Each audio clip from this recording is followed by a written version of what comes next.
이 프로그램은 시각장애인을 위한 화면 해설 방송 중입니다. 기업인 김승호 씨가 돈의 속성에 대한 주제로 강의를 하기 위해 무대 위에 서 있습니다. 제가 여기 강연장에 올라오는데 포스터에 뽀샵을 너무 해놓은 거예요.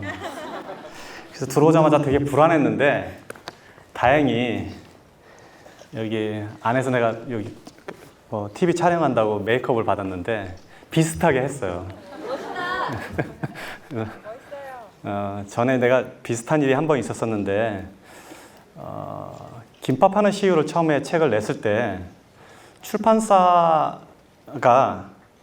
그 책이 나오기 얼마 전에 한 신문사하고 인터뷰를 했었었는데 그때 매출과 회사 자산을 착각하는 바람에 출판사에서 나온 책에 700억 부자라고 나온 거예요. 그 당시에 내가 70억도 아니었는데. 그래서 이걸 출판사한테 수정해달라고 했더니 이미 인쇄가 돼서 못하겠다고 거절을 하더라고요. 그래서 할 수 없이 그때 내가 어떻게 했냐면 그냥 700억 부자가 돼야겠다 생각을 했었거든요. 그래서 그 이후 얼마 안 돼서 실제로 700억이 넘는 자산을 가지면서 그 책에 적힌 그대로 실현을 한 적이 있어요. 그래서 오늘도 뽀샵을 잘해서 얼굴 지금 비슷하게 만들어갖고 여기 지금 약간 검버섯도 없어지고 그림 비슷하게 된 것 같아요. 오늘은 제가 지금 제일 잘하는 게 뭐냐면 두 가지가 있어요. 이건 자랑 같긴 한데 하나는 돈 버는 거예요.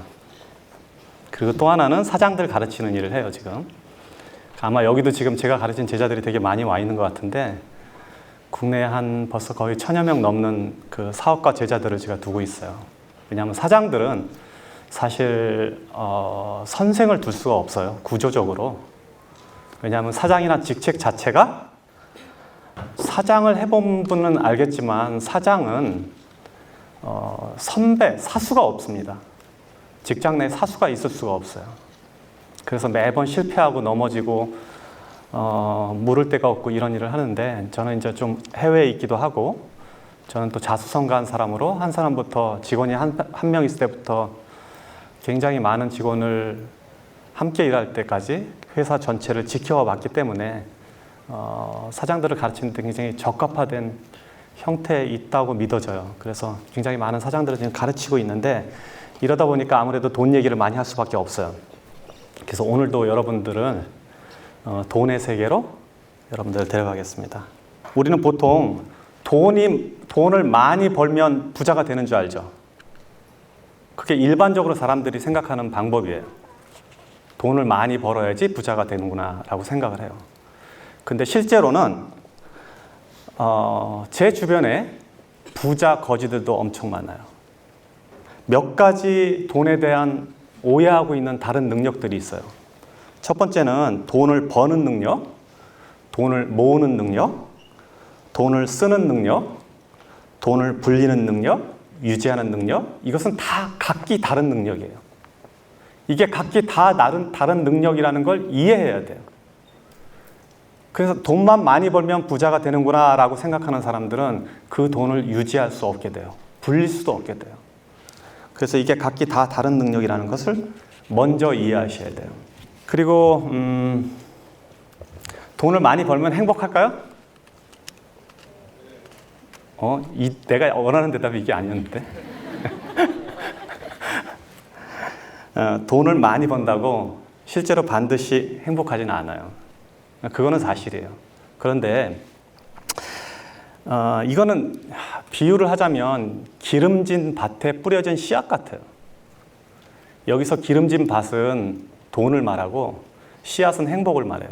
그래서 우리가 씨앗을 갖다가 기름진 밭에다 뿌리면 100개를 뿌렸다고 치면 굉장히 많은 씨앗이 나올 거예요. 반대로 밭이 좋지 않은 밭에다 씨를 뿌리면 상대적으로 100개 중에 아주 안 나오진 않아요. 한두 개씩 나옵니다. 그렇지만 상대적으로 숫자가 적을 뿐이에요. 그래서 돈이 많으면 일반적으로 행복을 유지하는 데 굉장히 유리해요. 그리고 여러분들이 갖고 있는 걱정을 지금 가만히 계산해 봐요.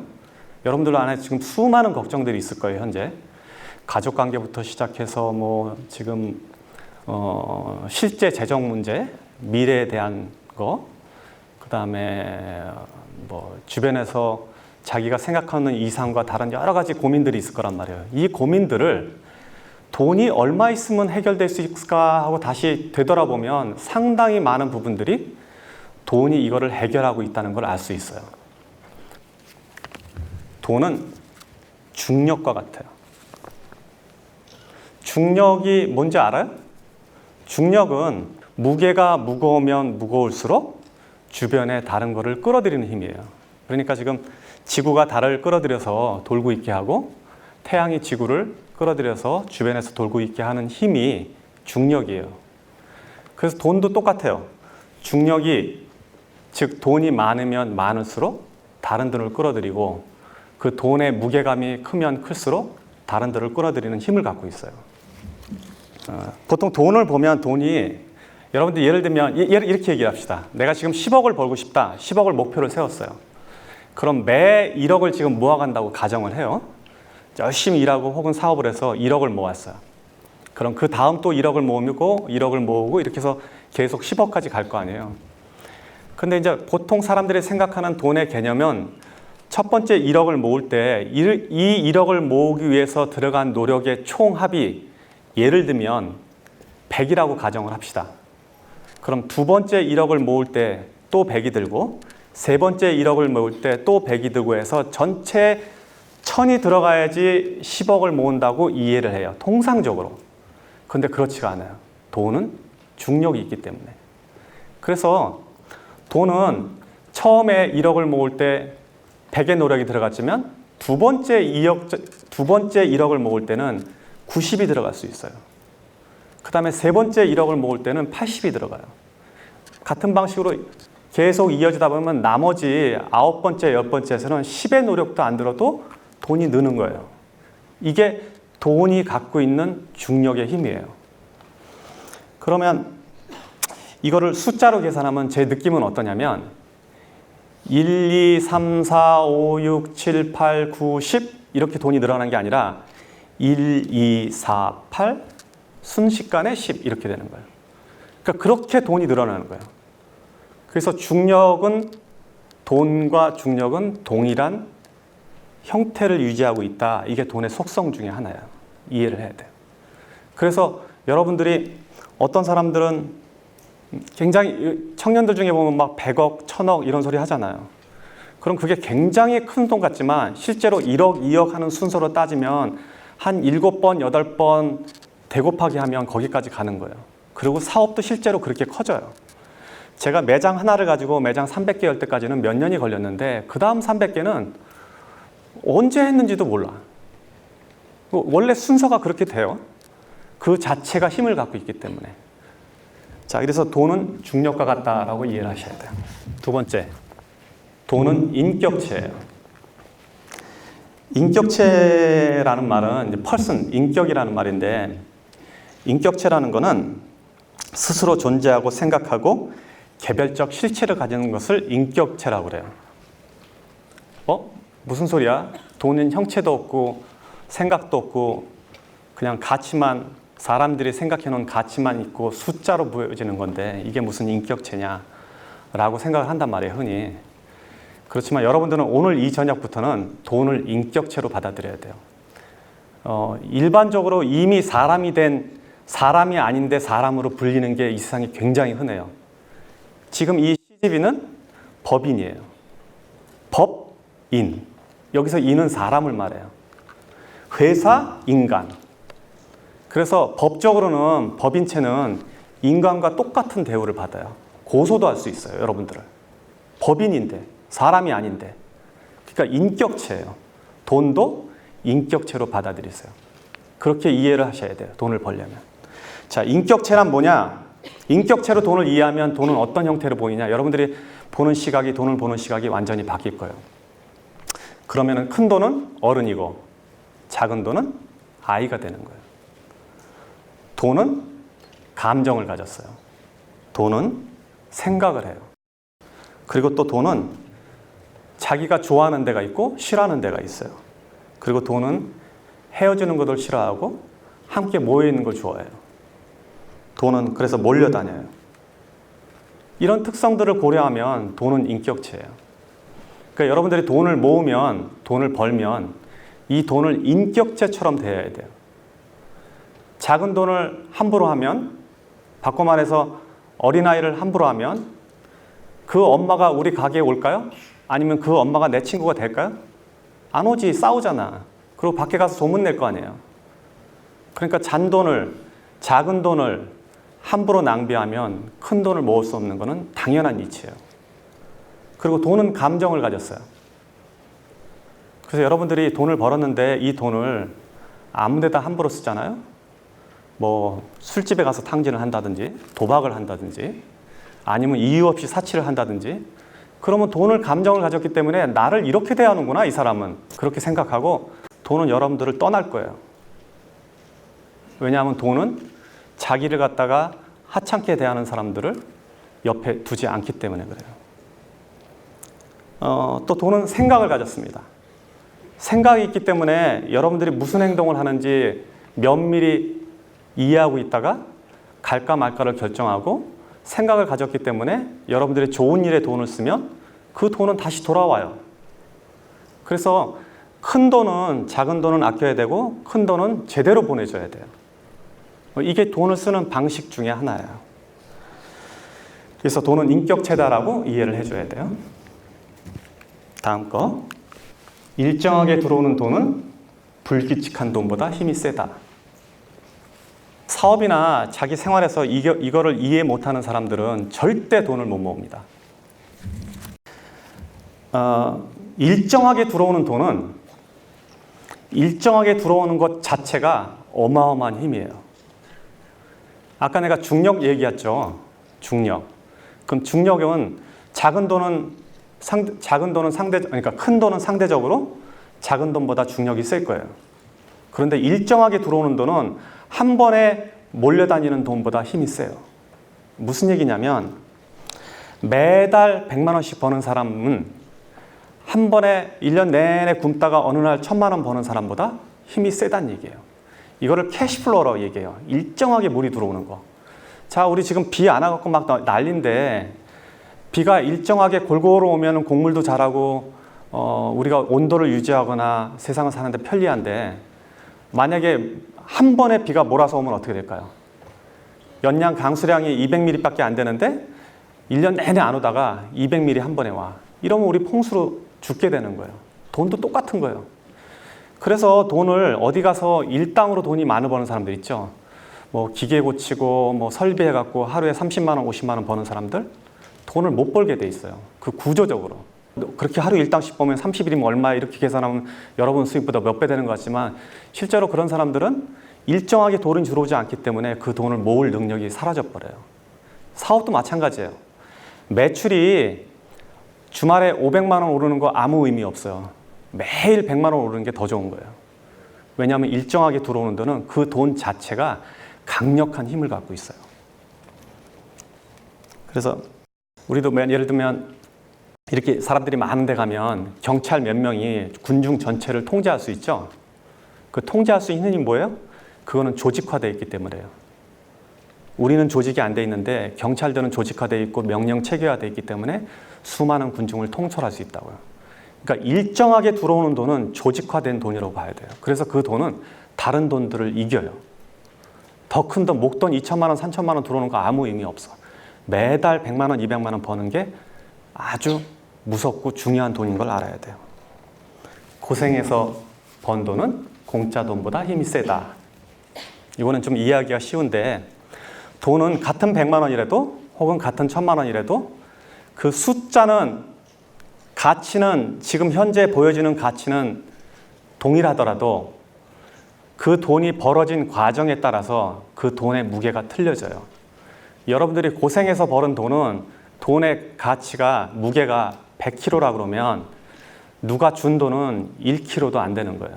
그래서 가볍게 날아가요. 이치를 아시겠죠? 그런 돈은 그냥 흩어져 버려요. 복권에 당첨됐다든지, 갑자기 사업을 해서 돈을 벌었다든지, 혹은 누가 줬다든지, 유산으로 받았다든지, 땅값이 갑자기 올라서 떼부자가 됐다든지, 이런 사람들의 돈은 같은 1억이라도 내가 벌어서 꾸준히 모아서 적금 들어서 벌은 돈 1억원은 전혀 다른 가치를 갖고 있는 거예요. 그래서 고생해서 번 돈은 공짜임보다 그 힘 자체가 그리고 그 중력 자체가 전혀 다른 역할을 하고 있어요. 사실 성공이라는 거는 한 사람의 성공은 그 이면에 굉장히 많은 사람의 슬픔과 고생을 바닥에 두고 있어요. 돈은 몰려다니기 때문에. 그래서 성공한 사람들이 하는 실수가 뭐냐면 지금 이런 거를 잘 지키지 않는 게 보통 성공한 사람들이 흔히 하는 실수예요. 제가 성공이 근본적으로 많은 슬픔과 불행을 깔고 있다는 얘기는 뭐냐면 그 깔은 자체가 마치 가시처럼 이렇게 앉아 있거든요.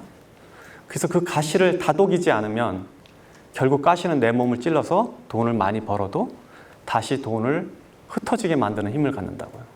그래서 이런 원리들을 이해해야지 우리가 돈을 모으고 관리하고 유지하고 더 확장해 나갈 수 있는 거예요. 그래서 여러분들은 성공하고 나면 혹은 성공하기 전에 이 원리를 이해해야 돼요. 이 원리를 이해하지 못하는 많은 창업가들, 사업가들 혹은 젊은 친구들이 사업에 나가서 많은 돈을 벌었을 때 불과 몇 년 만에 혹은 순식간에 다시 바닥으로 내려앉는 것은 당연한 이치예요. 남의 돈을 대하는 태도가 내 돈을 대하는 인격의 근본이다. 친구들끼리 회비를 모았는데 회비를 모아서 어떤 일을 할 때는 내가 평소에 하는 소비보다 더 아까워지 않고 소비를 한다면 이거는 남의 돈을 대하는 태도가 옳지 않음으로 인해서 결국 내 돈을 대하는 태도를 무시한다는 걸 이야기할 수 있어요. 내가 살 때는 내 돈을 쓸 때는 친구의 저녁 자리에서 내가 돈을 낼 때는 사이다 하나 더 주문하는 거, 술 한 병 더 주문하는 게 신경이 쓰이는데 친구가 저녁 산다고 그럴 때는 고기 2판 시키고 뭐 소주 시키고 막 시키잖아요. 그렇게 만약에 대한다면 그 사람은 남의 돈을 대하는 태도가 옳지 않다는 거예요. 결국 그거는 자기 자신이 갖고 있는 돈을 대하는 태도와 동일해져요. 그래서 이런 사람들은 돈에 존중을 못 받게 되는 거예요. 그래서 공공물품이라든지 여러분들이 어디 나가서 세금으로 어떻게 마련한 뭐 시설물, 형태, 서비스 이런 것조차도 이게 공공자산이면 결국 그 안에 내 돈도 있고 남의 돈도 있잖아요. 남의 돈을 존중하는 태도가 자신의 돈을 존중하는 태도와 동일해져요. 뭐 딱히 그런 건 아니지만 예를 들면 미국의 사업가들은 주식회사로 회사를 움직인다 그러면 그 주식회사의 자기 지분만큼 다른 사람들의 지분이 있다는 걸 이해하기 때문에 사적인 재산과 사적으로 회사 일을 쓸 때와 공적으로 쓸 때 구분을 굉장히 명확하게 하는 편이에요. 그런데 여기서 회사를 운영하는 사람들 중에 상당히 많은 사람들은 회사에 불과 몇 프로의 지분을 갖고 있고 사장이긴 해도 이 전체를 자기 재산으로 이해를 한다고요. 그런데 여러분들은 그런 사람을 나무라는데 보통 우리들도 흔히 일상에서 그런 실수를 저지르게 된다고요. 그래서 남의 돈을 대하는 태도는 꼭 내 돈을 대하는 태도와 동일하다고 이해를 하셔야 돼요. 이거를 조금 더 설명하면 이제 수학이론이라고 나오는데 제가 책에 쓴 글이에요. 여러분들이 저보다 책을 더 잘 알더라고. 뭐 공부한 사람도 막 앉아갖고 몇 페이지에 뭐 있다고 막 얘기하는데 사실 저는 쓸 때만 기억했지 지금 제가 그 이후로 읽어본 적이 별로 없거든요. 제 화장실에다 놓고 내가 가끔 읽어요. 그리고 또는 여러분들이 쓴 글 중에 누가 옮겨놓은 거 보면 야 이거 글 잘 썼다 그러고 알고 보면 내 글이더라고. 그래서 여러분들이 더 이해를 잘할 텐데 이제 수학 이론을 조금 설명할게요. 수학이라는 건 뭐냐면 이 사람이 부자가 되는 과정을 제가 유추해서 설명한 글이에요. 책에 너무 잘 나와서 내가 책을 오히려 더 왜곡할 수도 있을 것 같아서 지금 겁이 나는데 수각이 크다는 건 수각이라는 거는 물을 받는 돌이거든요. 절에 가면 많이 있어요. 물이 그 안에 흘러 들어오면 그 흘러 들어오는 물을 모았다가 일부를 내보내고 계속 모을 수 있게 하는 구조인데 우리가 저런 돈의 철학을 잘 이해하지 못하면 수각 자체가 없어져요. 그러니까 그 돌 그릇 안에 그릇 자체가 작아져서 돈이 모아지지 않는 형태를 말해요. 그래서 돈에 대한 이해를 저렇게 명확하게 하면 수각이 크기 때문에 항상 돈이 들어오고 항상 큰 돈이 내 안에 남아있단 말이에요. 이 가치를 유지할 수 있는 게 바로 지금 제가 말한 몇 가지 원리예요. 지금 이렇게 돈에 대해서 이야기를 하면 여러분들은 어떻게 그럼 현실적으로 물어볼 거예요. 어떻게 돈을 벌어야 될까라고 고민해 보죠. 돈에 대해서 질문을 해봐요. 한번. 여러분들이 갖고 있는 고민을 한번 얘기해 봅시다. 내가 이거를 바탕으로 한번 설명을 해볼게요. 구체적으로. 네, 얘기해 봐요. 제가 수학이론 말씀하신 거에 너무 많은 영감을 얻어서 굉장히 그냥 회장님 자료를 많이 보려고 노력했었어요. 근데 저 스스로 제 수학이 너무 작았던 거예요. 근데 그 키우는 과정이 지금 있는데 제가 벌어서 저는 식구들이랑 많이 같이 공부하고 있어요. 가족을 부양하는 거예요 지금? 부양... 일부 책임을 지고 있는 거예요. 책임이 어느 정도 일부가 있는데 이걸 많이 느끼기에는 제가 계속 일해오면 발전이 없을 것 같아요. 근데 결정을 하는 마음이 맞는 건지, 근데 계속 이렇게 나누는 게 맞는 건지에 대한 고민이 요즘 들어요. 돈이라는 거는 그게 모여지려면 그 모여진 것 자체가 이렇게 모여지려면 일정한 규모가 이루어져야 돼요. 회사도 마찬가지예요. 회사가 막 초기 성장하는데 회사가 좀 크니까 미리 사회적 기업을 만드는 사장들이 있어요. 막 직원들한테 월급을 막 굉장히 업계보다 훨씬 더 주고 막 차 사주고 혹은 뭐 배당 주고 이러는 사람들이 있어요. 국가도 그렇게 하는 경우 있습니다. 그렇지만 지금 현재 이런 상황을 유추해서 보면 내가 자본을 모아서 이 자본이 다른 자본을 끌어들이기 전까지는 모으는 게 더 현명한 일이에요. 만약에 가족을 도와준다고 해도 그 이후에 그 자본이 잉여 자본이 재산을 만들어질 때까지 기다렸다가 도와주는 게 나는 더 합리적으로 봐요. 그래서 모든 군주들이 나라를 크게 일으킬 때는 옛날에 이렇게 봅시다. 삼국지 시대에 하나의 장수가 왕이 되는 과정에서 전쟁을 통해서 재산을 모아갈 거예요. 이 재산을 모으는데 계속 나눠줬다 그러면 국가를 형성할 수가 없어요. 회사도 마찬가지거든요. 회사가 막 성장하면 직원들은 이렇게 회사가 커지는데 더 달라, 보너스 달라 이렇게 하는데 그 현명한 사장이라면 그걸 굉장히 적절하게 분배할 거예요. 유보금과 지금 나눠주는 돈을 잘 조정해서 이 회사가 앞으로 어떤 일이 벌어질까를 예측해서 인수합병에 들어갈 수도 있고 아니면은 지속 성장하기 위해서 필요한 어떤 시설, 도구, R&D 이런 시설들이 필요하는데 그냥 나오는 대로 다 없애버리면, 즉 모아놓지 않으면 그 힘을 가질 수가 없어요. 근데 집안도 마찬가지예요. 그래서 본인이 만약에 책임감을 느끼는 것 자체는 되게 좋은 일이고 현명한 일인데 책임감을 나중에 지세요. 모아서 나중에 가족들은 가족대로 살 수 있으면 놔둬도 되게 괜찮아요. 굶어 죽는다면 내가 이 얘기 못 하는데 그런 게 아니라면 모아서 나중에 도와주는 게 더 현명해요. 제가 만약에 재산을 버는 과정 중에서 저분대로 했더라면 우리 가족들이 지금 혜택을 못 받았을 거예요. 그래서 저는 모아뒀다가 하는 게 더 맞다고 봐요.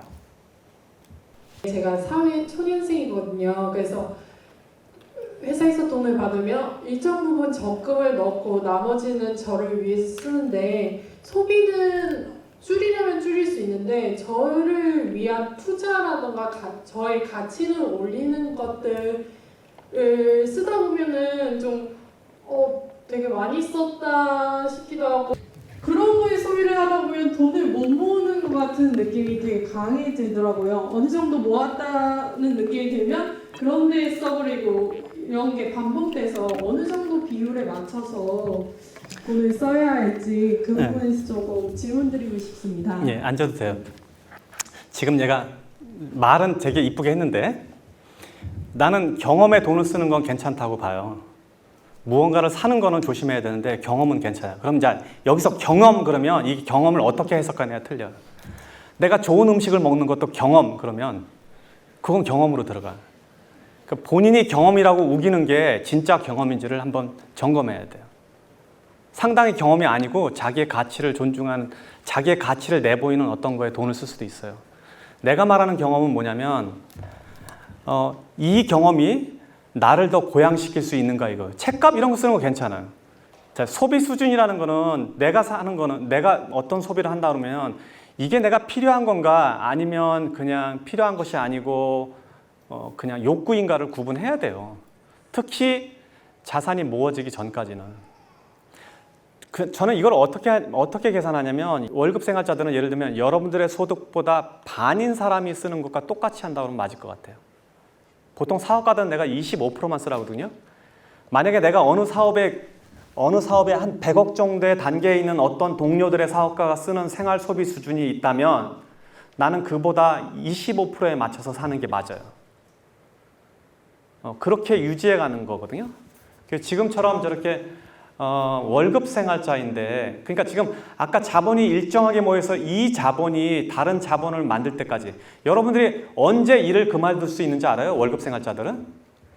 여러분의 월급이 만약에 200만 원이라면 한 달에 200만 원 정도 돈이 나오는 어떤 구조까지 갈 때는 돈을 모아야 돼.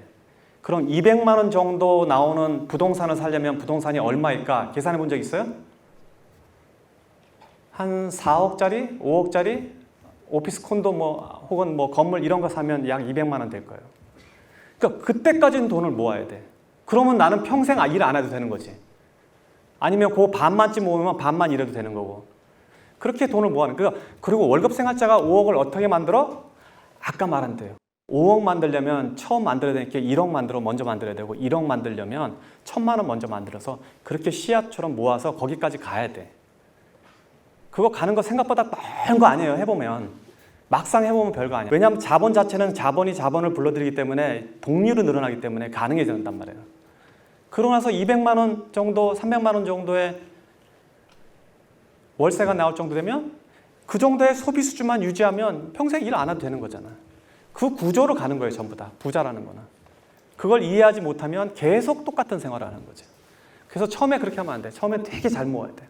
악착같이 모아야 돼. 돈을 정말 많이 버는 사람들을 보면은 그런 기업들은 대부분 투자를 또 많이 받았고, 제가 지금 지내고 있는 사무실에도 워낙 투자받은 그런 스타트업 기업들이 많다 보니까 한편으로는 부러운데 그거를 못하고 있는 건 아닌가라는 생각이 들어서, 사실 이건 케바케로 케이스 바이 케이스로 1대1 상담을 받아낼 수 있는 문제이기도 하지만, 이 투자에 대한 장단점의 이런 점들이 어떤 사업에 대한 업종에 따라 갈리는 건지, 아니면 대표의 역량 또는 경험, 아니면 그 사업의 시점에 따라서 투자에 대한 장단점에 대해서 고민을 해야 되는 건지 참 이건 가장 고민이 돼서. 그러니까 투자를 받는 이유는 뭐냐면요. 흔히 두 가지로 나눠요. 지금 회사가 급격하게 성장하는 게 보이는데 자본이 모자란 경우에. 그래서 자본이 투입되면 순식간에 회사를 할 수 있는 경우가 투자가 되고, 혹은 내 자본을 가지고 안 하려는 사람들은 투자를 받아요. 그 둘 중에 하나라도 해당이 된다면 그러니까 그 둘 중에 해당이 된다면 투자를 받아야 되는 거예요. 나는 내 돈 갖고 장사하고 싶지는 않아. 내 돈은 놔두고 남의 돈으로 사업할래. 그런 마음이 있다면 투자 받아야 돼요. 혹은 내가 이게 너무 아이디어가 좋아서 빨리 돈을 가지고 이거를 확장해야 되겠다. 순식간에 막 한국 전체에다 뿌려야 되겠다. 이런 경우 투자 받아야 돼요. 왜냐하면 자본을 모으는 데까지 시간이 걸리니까. 근데 그 두 예가 아니라면 나는 투자는 절대 받지 말라고 얘기해요. 아까 말한 대로 켈리처럼 자기 결정권이 흔들리면서 속도가 떨어질 수도 있고, 저 역시도 마찬가지로 내가 만약에 투자를 받았다면 이렇게 빨리 의사결정을 하면서 회사를 키울 수 없었을 거예요. 그래서 나는 가능하면 창업자들이 투자를 받는 거는 나중에 그 과정에 가거나 상장할 때 얘기해요. 너무 여러분들은 투자를 쉽게 얘기하고, 그리고 거기에 이제 이거는 지금 이 시간에 다 얘기할 수 없어서 내가 이건 사장 수업 때 얘기를 하는데, 투자라는 건 투자를 해주는 사람과 투자를 받는 사람이 투자에 대한 일정한 정도의 교육 수준이 있어야 돼요. 그걸 바라보는 시각이 똑같지가 않으면 투자 자체는 항상 싸움이 되거나 소송이 되거나 회사가 뺏기게 돼요. 그래서 여러분들한테 좋은 일이 별로 없어요. 그래서 투자는 투자를 하는 사람이, 투자를 받는 사람이 투자에 대한 동일한 이해 개념이 생길 때까지 공부가 끝난 사람들끼리 해요. 예를 들면 저한테 투자를 해달라고 오는 사람들이 꽤 있는데, 젊은 친구들도 많고. 그래서 제가 물어봐요. 네 회사가 그러면은 가치가 얼마야? 잘 모르겠는데요. 그냥 5억만 저한테 주시면 제가, 그럼 내 지분이 얼마냐고 도대체. 그러면은 이게 무슨 얘기인 줄 알아요? 이 친구하고는 이런 얘기를 할 수 있는 상황이 아니구나. 투자를 받고 서로 주고받을 생각이 아니라, 그 아이디어가 아무리 좋아도 필요가 없다고요. 그래서 그렇게 쉽게 투자 얘기를 하는 건 아니고, 투자는 더 공부를 하고 기업가 수준에 갈 때 얘기를 해야 돼요. 지금 소형업체에서는 투자하는 거 겨우 다 뺏어가는 꼴이 돼요. 네. 예, 안녕하세요. 서울에 사는 정성원이라고 합니다. 저는 와이프와 함께 조그만 디자인 사업체를 운영을 하고 있는데요. 법인 사업체도 50대 50의 지분을 가지고 있습니다. 와이프하고? 예. 와이프는 감성적인 부분을 담당하고 있고 저는 회계나 뭐 이런 관리적인 이성적인 부분을 담당하고 있는데요. 문제는 저는 김승호 회장님의 돈에 대한 철학에 100% 공감을 하고 그렇게 살려고 노력을 하고 있는데 와이프는 정확히 정반대의 삶의 태도를 하고 있다는 겁니다. 와이프가 여기 같이 와 있어요? 사실 같이 왔으면 좋겠는데 지금 부부가 오신 분들이 너무나 부럽습니다. 사실. 네, 그래서 저는 월급을 200 받으면 아까 25% 남기 수준을 살라고 하셨는데 저는 5%로 살 자신 있는 사람입니다. 근데 와이프는 200%를 쓸 수 있는 사람입니다. 그래서 와이프한테 돈 얘기할 때마다 저도 괴롭고 와이프도 괴롭고 그리고 교육비를 저는 좀 굉장히 높게 쓴다고 생각하는데 사실 교육비라는 게 또 이게 육아 철학까지 연결되는 부분이기 때문에 저도 조심스럽습니다. 굉장히. 그래서 혹시 와이프와 돈에 대한 철학이 다를 때 혹시 그런 걸 통합시킬 수 있는 혹시 있어요. 제일 좋은 방법은 와이프랑 헤어지는 거예요. 근데 헤어지지 못하겠다 그러면 사업을 헤어져야 돼. 근데 사업도 같이 할 수밖에 없다 그러면 어떻게 해야 되냐면 지금 본인이 잘못하고 있는 거예요. 무슨 얘기냐면 나는 5%로 살 수 있는데 와이프는 200% 쓴다. 그 5%로 살 수 있다는 건 사실일 거예요. 200% 산다는 거는 과장이에요. 결국 나는 검소하다고 생각하는데 그 검소함이 남한테 강요되면 인색함이 돼요. 절대 그렇게 하면 안 돼. 나는 그냥 5%를 지켜. 근데 와이프는 다 써도 그냥 놔둬야 돼요. 그렇게 해야지 공존하는 거예요. 그래서 자기의 가치를 그게 와이프더라도 그 가치를 거기다가 억지하면 안 되는 거예요. 나만 5% 해갖고 그냥 집에다 뭐 하든지 아니면 좀 손해보는 느낌이 있다고 헤어질 거 아니면 그냥 같이 살아야 돼요. 할 수 없어요. 여기서 칭찬받을 일 아니야, 저거 지금. 그리고 남자 사업가, 여자 사업가들은 좀 다른 얘기인데 남자 사업가한테 이거 내가 항상 하는 얘기인데 사업을 해서 돈을 벌잖아요? 그럼 사업가들은 어떻게 행동하냐면 그 돈에 이제 이익이 났어. 예를 들면 한 10억 이익이 났다고 칩시다. 그럼 그 10억 이익을 회사에다 다 재투자하거든. 100% 다 그렇게 움직여요, 다들. 사장들은. 경험이 없기 때문에. 그럼 왜냐하면 그 10억을 다시 재투자하는 이유는 뭐냐면 지금 그 돈을 어디다 투자하는 것보다 자기 회사에다 투자하는 게 이익이 제일 많거든. 회사를 키워가는 게 더 나니까. 그렇게 생각을 한단 말이에요. 근데 그건 잘못하는 거예요. 이 사람이 부부로 일을 한다 그러면 그 돈을 10억을 모을 때까지 배경을 만들어준 아내, 가족을 보호해준, 지켜준 아내가 그 지분의 반을 갖고 있는 거예요. 내가 가서 벌더라도. 그래서 그 반의 50%를 와이프한테 배당을 줘야 돼요. 생활비 다 주고 그 배당을 줘야 돼요. 그러면 5억은 집으로 가잖아요. 근데 5억을 집으로 가면 사업가는 아깝지. 이거 10억 해서 빨리 회사 키우고 싶은데. 그런데 그렇게 하다가 한번 무너지면 다시 바닥까지 가거든. 이 집안의 재산은, 사업가로서 이 집안의 재산은 그 돈이 와이프한테 옮겨간 돈이 진짜 그 집안의 재산이에요. 그래서 와이프가 그걸 관리하게 돼요. 그래서 와이프가 그렇게 5억씩 반을 배당을 받으면 남편이 밖에 가서 뭔 짓 해도 상관 안 해. 근데 그렇게 안 해주잖아요? 그럼 사업을 하는 사람들은 어떻게 하냐면 직원들 챙겨야 되니까 막 직원들 차도 사줄 때도 있고 뭐 신경도 써주고 어떤 사람은 집도 사주고 뭐 또 보너스도 주고 막 이런다며요. 그 집에 가면 와이프는 괜히 이유도 없이 입만 나와 있거든. 그게 남편이 사업이 커지면 커질수록 더 힘들어질 거라고. 근데 와이프도 이게 무슨 불만인지 잘 몰라. 굉장히 뭐 생활비도 늘어나고 뭐 집도 커지고 이러는데 불만이 계속 쌓인다고요. 근데 거기에 결국 뭐냐면 이 재산의 반이 아내한테 옮겨져서 아내가 결정권을 갖게 할 때 그게 완성이 돼요. 그 조건만 몇 개 붙이면 돼. 내가 진짜 다시 망하면 다시 줘. 그리고 이 돈 나 모르게 딴 데다 쓰지 마. 좋은 데 투자해줘. 이혼하지 말자. 이 정도면 되는 거예요. 자, 아까 여자분 하기로 했지. 여기 뒤에.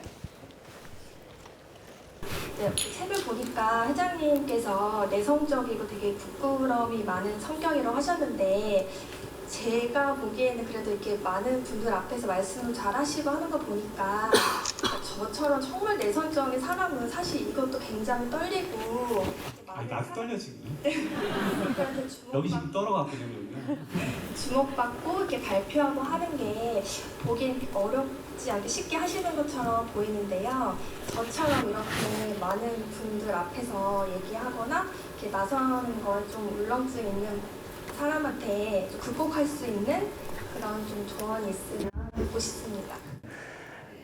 나는 내성적인 사람도 실제로 사업하는데 별로 문제가 없다고 봐요. 그 내성적인 지도자들 있죠? 이런 지도자들이 요새 세상에서는 꽤 괜찮아요.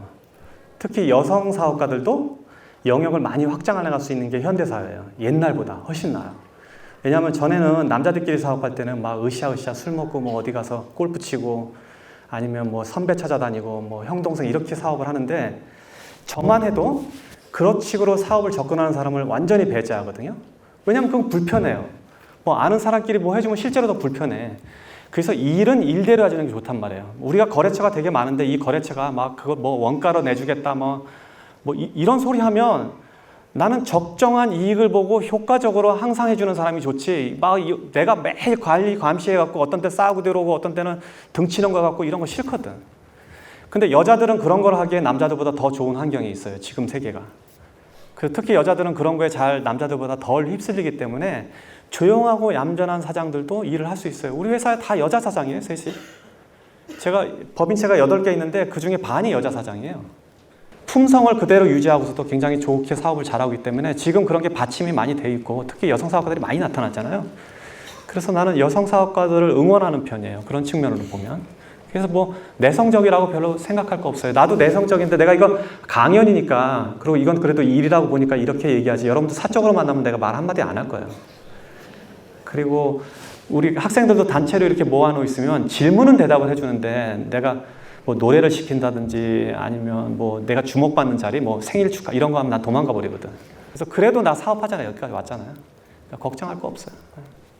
자, 저 뒤에 또 해봅시다. 네, 사업 구조를 어떤 식으로 접근을 하셔서 시장 조사 공부라는 걸 계속해야 사업 자체를 유지할 수 있고 시작하고 실패하더라도 목표까지 끌고 갈 수 있잖아요.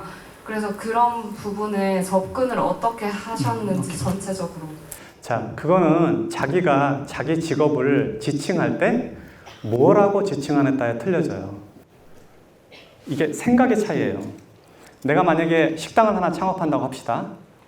나는 요리사라고 생각하는 사람이 있어요. 그 막 요리를 굉장히 정성스럽게 하고 손님이 이걸 먹는 걸 좋아하는 사람을 감동을 받고 이런 친구들이 있단 말이에요. 자기 자신을 요리사라고 생각해요. 근데 어떤 요리사들은 자기가 매장을 열면 자기가 식당 경영자라고 생각을 해요.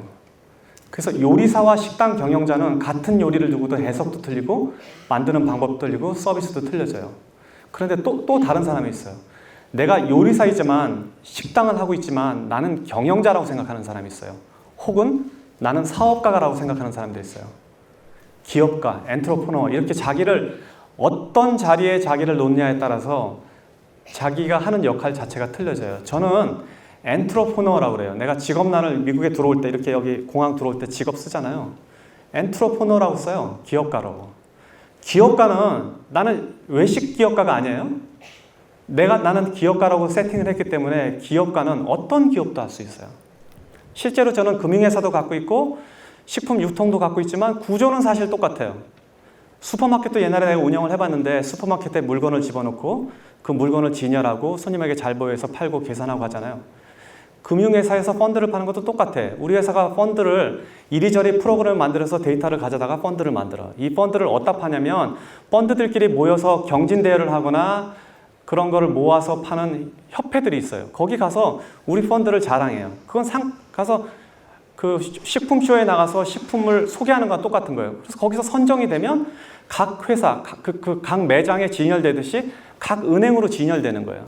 그럼 사람들이 은행 창구에서 그 펀드를 사기 시작하면 그게 매출이 일어나는 거예요. 그러니까 구조는 다 똑같아. 나를 기업가로 세팅하게 되면 어떤 일을 해도 상관이 없는데 나를 요리사로 세팅을 했다면 내가 매장 하나를 가질 때 나를 요리사로 세팅했다면 지금 매장 2개쯤 있었을 거예요. 나는 기업가가 될 생각을 했으니까 식당을 통해서 돈을 버는 게 아니라 요리를 통해서 돈을 버는 게 아니라 구조를 통해서 시스템을 통해서 돈을 벌 생각을 하고 글로 갔잖아요. 그러니까 본인도 이게 내가 어떤 직업에 어떤 역할을 할 건지 이름을 정하고 나면 길이 보일 거예요. 예. 일부러 여유를 부리신 적이 있나요? 그러니까 게으름을. 네, 그러니까 진짜 사람이 게을러서 게으름을 피우는 적도 있으시고, 또는 아니면 일부러 이게 일만 하면은 이게 뭐 예를 들어 날씨가 너무 좋은데 꼭 한번 이제 날씨 좋은 걸 누려야 될 때도 있잖아요. 열심히 하다가 그러니까 일부러 이렇게 그래. 이게 좀 이상한 질문 같은데 되게 힘든 질문이네. 우리 와이프가 나보고 어느 날 TV를 보고 앉았는데 갑자기 등을 딱 치면서 여보 일 그만해 이러더라고. 나 TV 보고 있는데. 이게 무슨 얘기냐면요. 나는 평생 사업가 추구했던 사람 중에 하나예요. 그래서 매번 실패해도 이걸로 돈을 벌 수 있을까? 지금도 이게 버릇화되어 있단 말이에요. 내 기억으로 유일하게 내가 머리를 쉬고 사업을 안 했던 적이 언제냐면 내가 중대 제자 중에 프랜차이즈 사업하는 제자들 데리고 몇 명 데리고 필리핀에 어디 해변가에 놀러 가서 이렇게 앉아 있었던 그때요. 그때는 바다가 너무 좋아갖고 며칠 동안 내가 사업 생각을 안 했다고요. 근데 평소에 나는 다녀보면 모든 게 다 사업거리로 보니까 그래서 이게 버릇이 평생 그러니까 정신적으로 사업을 추구하는데 노력을 했고 저게 이제 답은 아닌데 답이 되는 게 뭐냐면 나는 이민자예요. 미국 이민자. 이민자로 갔을 때는 피부색도 그렇지만 영어도 모자라고 전형적으로 지금 한국에 있는 외국인 노동자가 똑같은 신세거든요. 그래서 그런 사치를 사실은 처음엔 부릴 새도 없었어요. 물론 이제 시간이 조금 지나면서 뭐 낚시도 가끔 다니고 이렇게 했는데 평소에는 이게 여러분 청년들이 자꾸 실수하는 게 있어요. 이게 마중물 같은 거예요, 모든 게. 내가 젊은 나이에는 젊어서 어떤 경험을 쌓고 이렇게 인생을 전체를 죽이지 않는 것도 되게 좋은 일인데 자본이 모이거나 아니면은 마중물처럼 뭐가 올 때까지는 좀 노력해야 돼요. 좀 유보하고 노는 게 맞아요. 그리고 그렇게 하라는 이유는 뭐냐면 젊은 친구들은 특히 내가 이 세상에서 나 스스로 존재해서 살아남을 수 있는 걸 증명해야 돼요. 이거 굉장히 중요한 일이에요. 오늘은 그 질문이 안 나오는데 좋아하는 걸 할까요? 잘하는 일을 할까요? 맨날 이렇게 물어본단 말이에요. 상관없어. 돈 버는 일을 해야 돼. 내 스스로가 존재해내줘야 돼요. 이 세상에서. 그러고 난 다음에 자기 좋아하는 거 하면 돼. 나는 내 급여도 못 만들고 내가 뭐 부모님한테 돈 용돈 받아서 쓰고 뭐 와이프가 어떻게 해. 이거는 아니야. 이거는. 그러니까 존재하는 거를 증명할 때까지는 최선을 다해야 돼. 그러고 나서 여유 생길 때마다 그렇다고 그걸 다 미루라는 얘기는 아니고 여유 생길 때마다 또 그거를 이렇게 조금씩 도와주는 것도 전체 삶에 굉장히 유용한 가치니까 같이 해도 돼요. 근데 좀 밀어가면서 하라는 얘기예요. 오늘 이 강의를 들은 사람들은 아까 제가 정리한 저 원리를 잘 체득하시면 그 자체가 여러분들한테 실제 자산으로 옮겨질 거예요. 원래 자산이라는 것이 일을 해서 버는 돈이 있고 구조를 통해서 버는 돈이 있고 신용 자체, 상장회사 같은 거는 신용 자체가 돈이에요. 그리고 돈을 만드는 사람도 있어요. 이런 구조 안에 다 들어와 있는데 여러분들이 이 안에서 자기가 하는 역할들을 하나씩 저 틀에 따라서 따라가다 보면 여러분들 자체도 다 부자가 돼 있을 거예요. 그래서 오늘 강의는 여러분들이 실물 경제에서 실제 부자가 될 수 있는 그 팁 같은 거예요. 이런 거는 원래 잘 안 가르쳐요. 그 집안 자체가 돈에 대한 철학이나 이미 몇 대쯤 이어져서 돈을 관리하는 테크닉이 늘어난 데서만 저런 이야기를 가르친단 말이에요. 왜냐하면 저걸 가르치면 부자들은 사실은 재산이 없어지거든. 그래서 여러분들이 오늘 제가 강의한 몇 가지 툴을 잘 기억해놨다가 이거를 여러분들의 실물 자산으로 옮겨 놓으시기 바랍니다. 오늘 여러분 늦게까지 그리고 이 자리 멀리서까지 이렇게 와주셔서 너무 감사하고 다음에 또 제가 사실은 오늘 준비한 거를 잊어먹고 못 갖고 왔는데 내가 100만 불짜리 그 돈들을 좀 나눠주려고 했는데 못 갖고 왔어요. 다음에 기회 있으면 하고 여러분들이 100만 불을 벌어서 부자는 지금 숫자로 요새 얘기할 때 보면 자기 유동자산 10억 이상 있는 사람을 보통 백만장자로 얘기를 해요. 그러니까 여러분들 모두 다 백만장자 되시기 바라고 백만장자 된 사람은 오늘 강의를 통해서 백만장자 된 사람은 나중에 저한테 찾아와서 밥 사세요.